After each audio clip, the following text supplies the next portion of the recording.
She walked into the gala like a whisper. No diamonds, no entourage, no designer name attached to her dress. Just quiet grace and a silver ring worn without intention to impress. Within 5 minutes, she was mocked. Within 10, she was humiliated. And before anyone even asked her name, they threw her out. What no one knew was that the entire room belonged to her. What happens when the one you dismiss holds the keys to your future? This isn't just a story about status. It's about sight, who we choose to see, and who we ignore until it's too late. The chandeliers above the ballroom glistened like falling stars, bathing the marble floor in gold. Crystal glasses clinked, laughter rippled through velvet curtains, and every guest was draped in silk, diamonds, and names that turned heads in magazines. But when Isabel walked in, everything slowed. She didn't wear designer heels. Her dress was modest, navy blue, with no slit, no shimmer, just a soft neckline and a hem that brushed her ankles. She wore no jewelry except a simple silver ring and carried a small black clutch, worn at the corners but clean. Her hair was pulled back into a low bun, elegant, controlled, invisible. At first, no one said anything, but the silence she carried into the room made her louder than the music. Eyes turned, narrowed, then rolled. "Did someone let the help in?" a woman whispered, her voice sweet and cruel. "She must have wandered in from the service hallway," another muttered, laughing behind a fan. Isabel didn't flinch. She handed her invitation, an embossed cream card with a golden seal, to the attendant at the door. The man frowned, scanned the list, then hesitated. "I'm sorry. This event is by personal clearance," he said, glancing at the neckline of her dress as if it would confirm his suspicion. Isabel simply replied, "Check again. My name is on it." The attendant blinked, but before he could respond, a supervisor appeared behind him. Tall, polished, headset gleaming. "Is there a problem here?" The attendant stepped back. The supervisor looked Isabel up and down. "I'm afraid you're not on the approved list for VIP entry. I'll have to ask you to leave." Murmurs swelled in the background.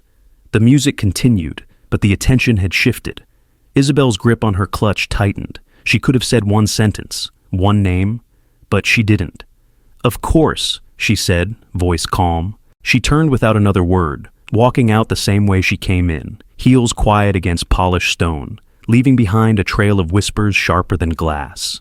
And as the doors closed behind her, no one noticed the sealed envelope that had fallen from her clutch. It bore only 2 words, for Alex. The moment Isabel disappeared beyond the ballroom doors, the whispers swelled into a current. It wasn't just curiosity anymore. It was blood in the water, and the social sharks circled fast. "Did you see her shoes? No brand, no gloss. Looked like something from a thrift store," someone hissed near the champagne fountain. "She didn't even try to fit in. What was she thinking? Maybe she was a wedding crasher." "Please, this isn't a wedding. It's a gala. Whatever it is, she didn't belong." Across the room, the event coordinator was red in the face, pacing furiously behind the curtain, with a clipboard clutched to her chest. She turned to her assistant and growled, "Who the hell approved her?" The assistant trembled, glancing at the master list. "The invitation was real, ma'am, but there's no full name, just initials. I.H., cleared by the host himself." "Alex Hartley," she whispered, her eyes narrowed. "He personally approved this?" The assistant nodded. "And we just threw her out," the coordinator muttered, horrified. Meanwhile, back inside the ballroom, not everyone was enjoying the show. One man at the far end, standing quietly beside the balcony doors, had been watching Isabel the entire time. He hadn't spoken, hadn't even moved, but his expression had changed from idle amusement to something unreadable the moment she was escorted out. He turned to a waiter passing by. "Who was the woman who just left?" The waiter blinked. "I don't know, sir. She didn't leave a name." The man tilted his head, eyes scanning the crowd. His hand reached into his inner coat pocket and pulled out a phone. One glance at the screen, and his face went cold. He muttered one name under his breath, "Isabel," then strode out of the ballroom, fast. Back at the front desk, a security guard picked up the cream-colored envelope that had slipped from Isabel's clutch. The name Alex stared back at him in careful handwriting. He turned it over. No address, no details. Just that one name. He shrugged and handed it to the event coordinator, who opened it without thinking and nearly dropped it when she saw the handwriting inside. The paper bore only a sentence. "I came because I promised I would. You built this on truth. Don't let it crumble on pride." Suddenly her fingers began to shake. The name clicked. The initials, H, weren't just a +1. They were Isabel Hartley. And the man they'd all been waiting for, Alex Hartley, wasn't just the host. He was her husband. Outside the ballroom, the air was colder than before. Isabel stood alone beneath the marble awning, arms folded, her breath curling in the night like fog around forgotten memories. Her ride hadn't arrived yet. No one had followed her out. No apologies, no second glances. She could still hear their laughter echoing behind the thick doors. She had promised herself she wouldn't cry, but her hands trembled. She had spent hours choosing that dress, pressing the fabric herself, pinning her hair in the way he once said he loved, and still, to them, she had been invisible, or, worse, unwelcome, humiliated. Inside, the party pressed on, though not without tension. Something had shifted. The envelope had made its rounds. The whisper had grown teeth. "She's his wife? The Isabel." But she looked ordinary. Did she really just get thrown out? Oh, God. Then came the click of polished shoes echoing against the ballroom floor. The room turned toward the double doors as they opened, and in walked Alex Hartley. He wasn't smiling. He wasn't clapping back or sipping wine. He walked like a man on a mission. Sharp suit, colder eyes. The crowd hushed. He scanned the room once, found the event coordinator, and said in a low, dangerous voice, "Where is she?" She stammered. She left, Mr. Hartley. Security escorted her out. We thought..." "You thought?" He cut in, eyes narrowing. "You thought you could lay out red carpets for the shallow, pop champagne for frauds in silk, and humiliate the only person in this building who actually belongs here?" The silence cracked. He stepped up to the stage and grabbed the mic without asking. "This event was meant to celebrate legacy, impact, and integrity. And tonight, you threw out the woman who built mine with me." Gasps rippled like electricity. "She was the first to believe in me when I had nothing. When I pitched to investors in borrowed shoes and a cracked laptop, she was the one in the back of the room holding her breath with hope. And when I finally made it, she told me to keep her name off the headlines. Not because she was ashamed, but because she didn't need a spotlight to know her worth." He looked around at the stunned faces. "But tonight, you reminded her, and me, how cruel people can be when someone doesn't wear a label you recognize." The mic fell silent. Nobody moved, no one spoke. A few looked down. A few tried to leave. Alex walked off the stage and pulled out his phone. One call, one driver. "Find her, bring her back. And when she returns, if anyone here so much as breathes in her direction with judgment again, you're done. All of you." The sleek black car pulled up to the curb where Isabel still stood, her arms wrapped around herself, eyes distant and unreadable. She didn't flinch when the door opened. She knew it wasn't the driver. It was Alex. No security, no assistant, just him, breathless, tie loosened, hair slightly tousled like he'd run through a storm. "Isabel," he said, and the word trembled on his lips. She didn't speak, just looked at him. 1 second too long. "I told them," he said softly, stepping closer. "Told them who you are. What are you to me? They know now." She still said nothing. Then finally, "Why didn't you come sooner?" His shoulders dropped, and the silence between them felt heavier than gold. "Because I was scared," he whispered. "Scared you'd never walk back through that door." Inside the ballroom, chaos had begun to simmer beneath polished surfaces. Guests whispered in corners, scrolling through their phones, searching the name Isabel Hartley. And what they found didn't match the woman they had mocked. There were no Instagram selfies, no red carpet poses, just scattered pieces of a life once carefully protected. A research grant under her name at Stanford, an old article on female engineers in emerging markets, a blurry photo with Alex taken years ago when he was still nobody. "She's not just his wife," someone muttered. "She's brilliant, low profile, real." And that's when the tide turned. Shame crept in like smoke. The socialites who had once rolled their eyes now clenched their glasses tightly. The coordinator, pale and shaking, tried to compose a statement. But it was too late. The damage had already been done, and the wind carried her name now. At the ballroom entrance, the doors swung open again. This time, no one spoke, no one whispered. Every eye turned to see Isabel step back inside, arm gently looped through Alex's. She hadn't changed. No makeup retouched, no gown replaced. Still that same plain navy dress, the same silver ring, the same woman they had deemed unworthy. Only now she walked with fire beneath her feet and a husband beside her who looked at her like she was royalty. Alex guided her through the crowd, and like dominoes, they parted, not out of obedience, but reverence. A single murmur rippled across the room, barely a whisper, but loud enough to burn. That's Isabel Hartley. As Isabel moved through the ballroom, the sound of heels against marble was the only thing louder than the silence. Faces turned away, some out of guilt, others out of shame, but no one dared speak. The same lips that had whispered mockery now trembled with fear of being remembered. Alex didn't need to say a word. The fire in his eyes burned through every carefully constructed lie of high society. By the time they reached the heart of the room, the coordinator stepped forward, breathless, her voice shaky. "Mrs. Hartley," she began, we didn't know. Please accept." "No," Isabel said, calm but razor sharp. "You knew enough. You knew I didn't wear diamonds. You knew my dress wasn't tailored by your favorite designer. And that was all it took for you to decide I wasn't welcome." The woman shrank before her, nodding mutely. From across the room, a man in a white tuxedo, David Langford, board member of one of Alex's firms, cleared his throat and stepped forward. "Surely, Mrs. Hartley, this is just a misunderstanding. Let's not let one awkward moment ruin the evening." Alex turned, his voice ice. "The only thing ruining this evening is that men like you think dignity is optional when you don't recognize someone." David tried to chuckle, but it cracked halfway. "Come on, Alex, don't be dramatic. This is just optics." "No, David," Isabel interrupted. "This is who you are when you think no one's watching. That's not optics, that's character." More murmurs. Some applauded quietly, others shifted uncomfortably. The gala had turned into a reckoning, and it was only getting started.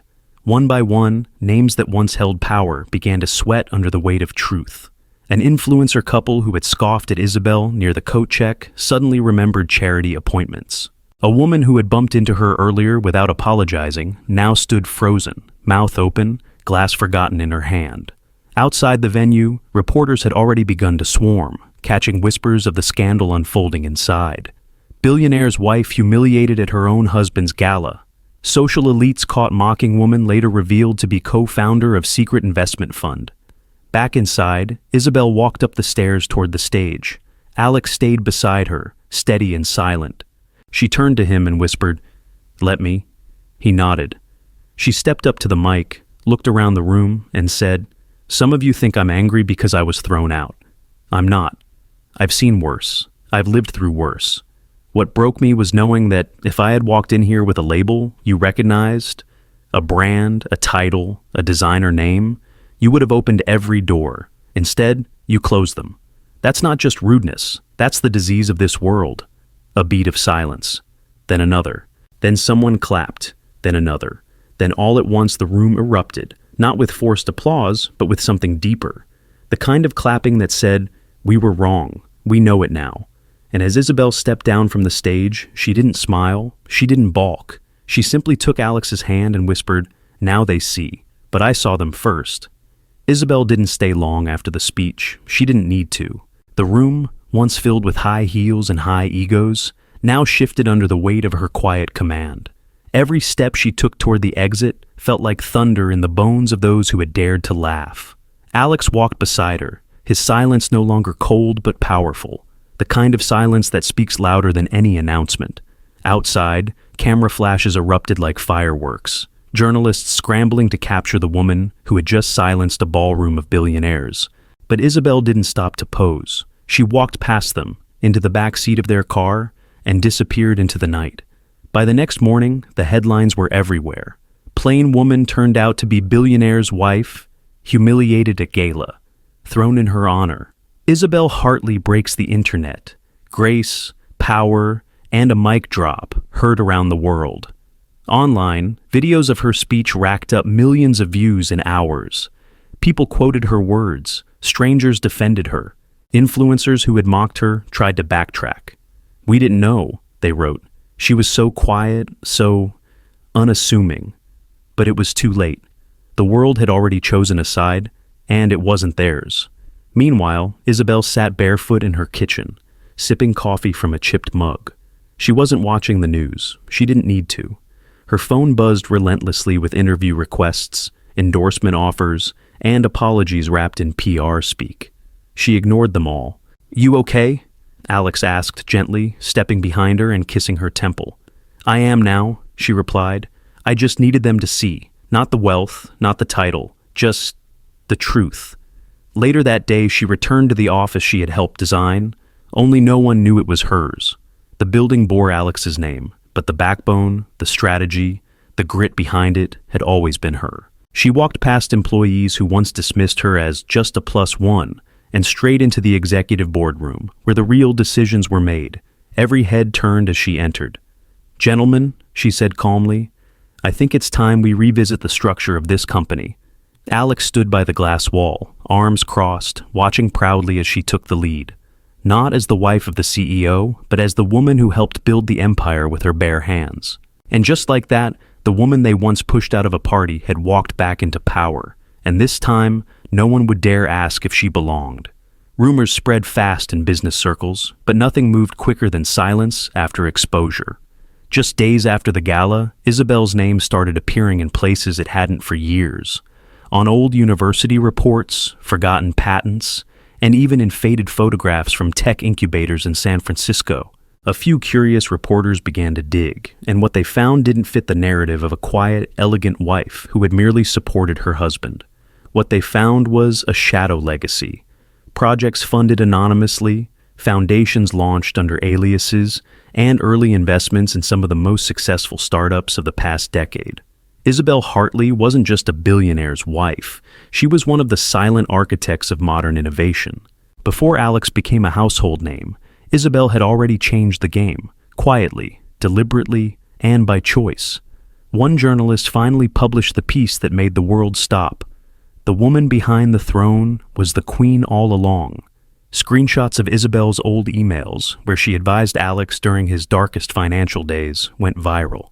A 2009 photo of her, in a hoodie and sneakers, seated beside a whiteboard scrawled with what would become Hartley Systems' first algorithm, was shared across every platform.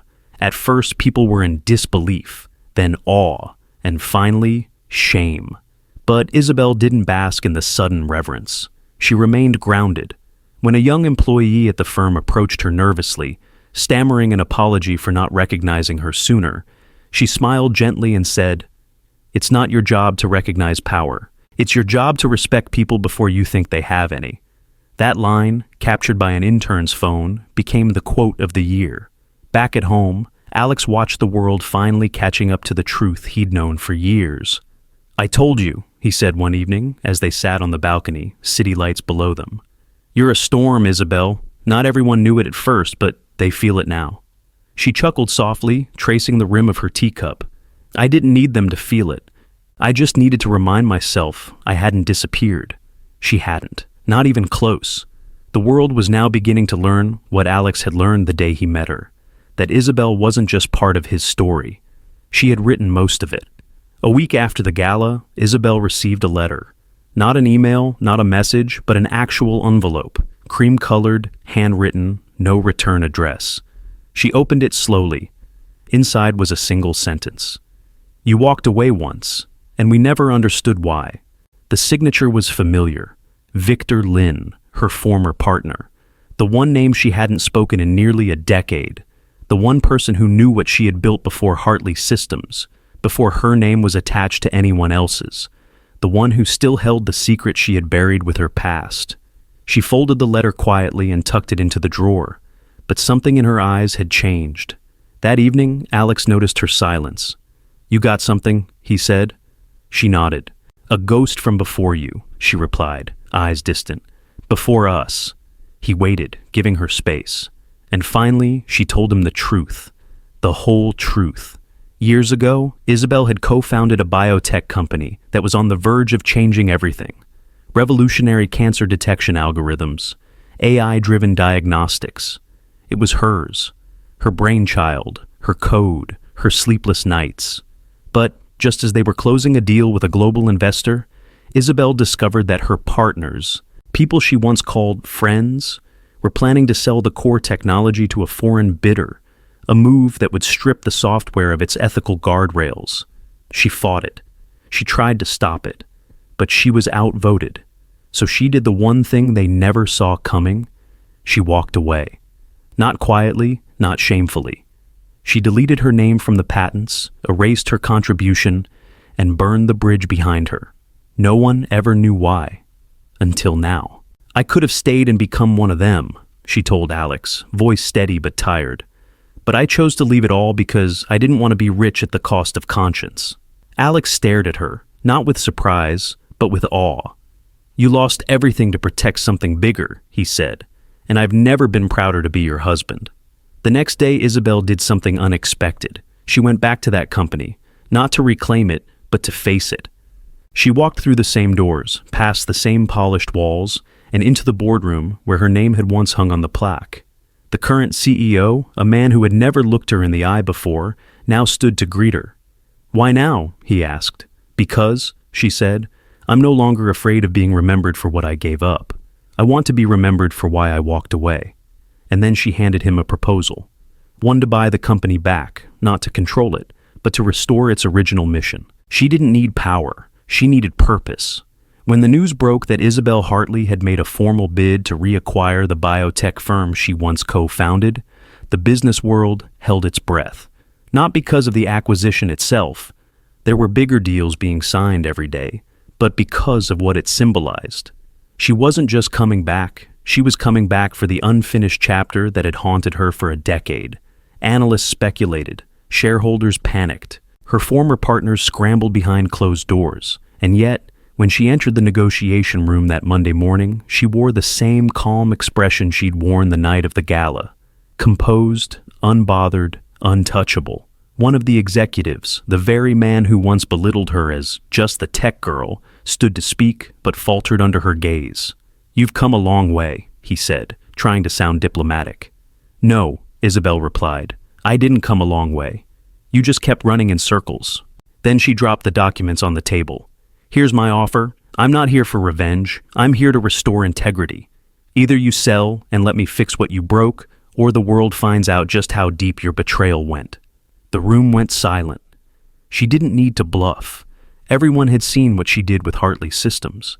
They knew her influence now stretched farther than it ever had before. And more importantly, they knew she was capable of building something new and better if they forced her hand. By the end of the week, the deal was done. Isabel didn't hold a press conference. She didn't throw a celebration. She simply walked back into the company as its rightful owner and set to work. Employees watched her with awe as she passed through the hallways. This woman they once heard about in hushed stories, now standing at the helm with grace and fire. Her first move? She called in the junior engineers, the ones overlooked in meetings and silenced in emails, and asked them what they'd build if no one stopped them. They spoke, she listened, and then she gave them the resources to begin. Not because it was good PR, but because she remembered what it felt like to be the voice no one heard.